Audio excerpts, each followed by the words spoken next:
I do it all the time. Here we are with John Scully here at the Atlantic City Boxing Hall of Fame autograph session. John, how's everything going? Oh, man, just a great weekend as usual. Atlantic City Boxing Hall of Fame was awesome. You're the guy who remind me, like in high school, when everyone comes home for Thanksgiving, you're the guy who rounds everybody up. Is that you? That's me, yeah. That's because you're always talking about a lot of the old-time guys, or well, not so much old-time guys, but the recent retirees, guys in the last 10, 15 years. You're always keeping tabs on everybody. What made you get into keeping the camaraderie together? Well, I always did it naturally. Like when I was amateur, I went to the Nationals, and I used to see all these guys I read about in the magazines, and they were famous to me. So I used to meet them, and let's keep in touch. And I used to write the guy, Fabian Williams, who I fought in the end. We used to write to each other. And then it got to be where I would see someone, and they'd be like, oh, yeah, you remember Fabian Williams? I go, what's up with Fabian? They go, oh, give me his number. I want to get in touch. I haven't talked to him in 20 years. So it just kind of snowballed from there. And what really spurred me on was Emmanuel Stewart. Back in 1997, we were at a fight. I fought one of his guys, Graziano Racciani. And after the fight, he told me, he goes, I talked to Cody King and Brian Thomas and all these guys from the old Kronk gym. And he goes, they say how you're always telling me hello. And that's really amazing what you do. And then Emmanuel mentioned it on the air on HBO a few years later. And I started thinking about it. I said I could utilize these connections.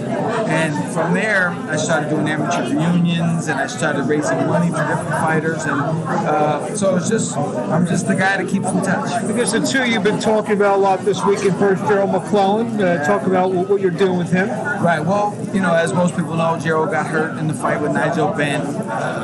We're talking 24 years ago. He's, people may have forgotten, but he's in bed all day, all night. His sister takes care of him all day, all night.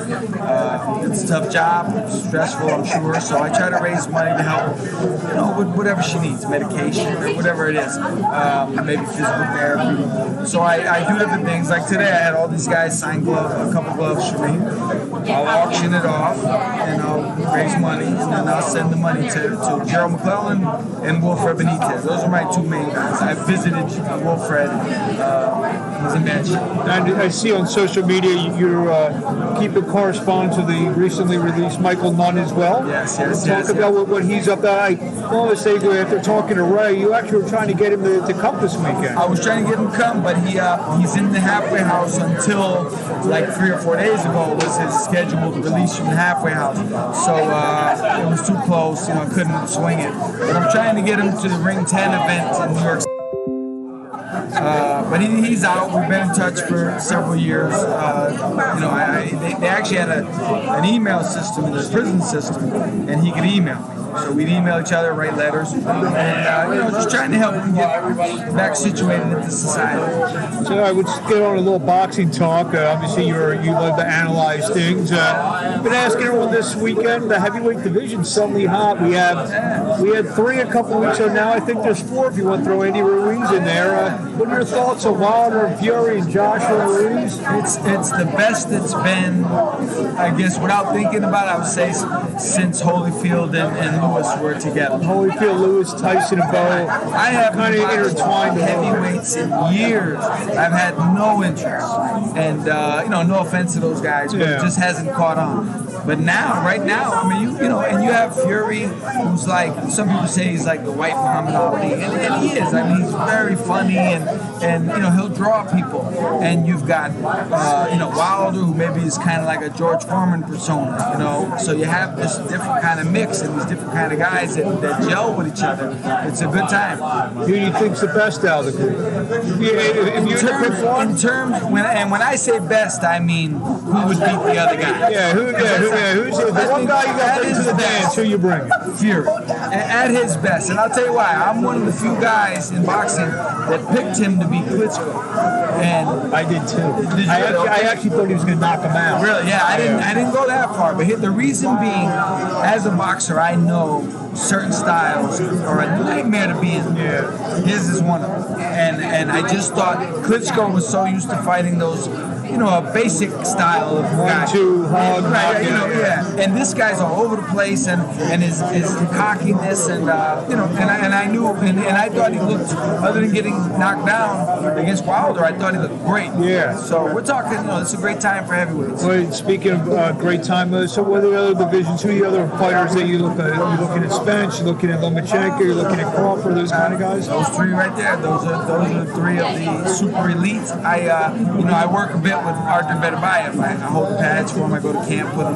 How are your hands after that? Everybody always asks me that. To be honest with you, they're fine. I have a technique I developed where I don't really feel the power, but I go by the spar with them. I talk to them, and almost literally word for word, they all say that's the hardest I've ever been hit like one guy said, I spar heavyweights. I've had 130 amateur fights.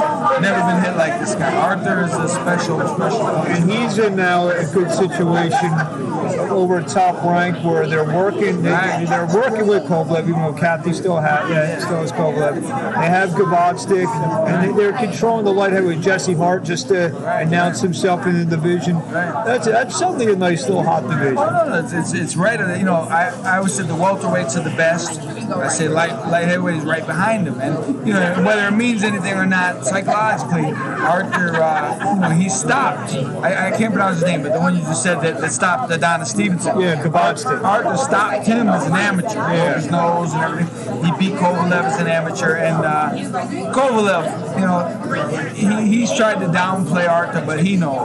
I know he knows, because I know John David Jackson has told him this guy is a real deal. So who else are you working with? You said you're working a little bit with Better B. Have you a couple other guys?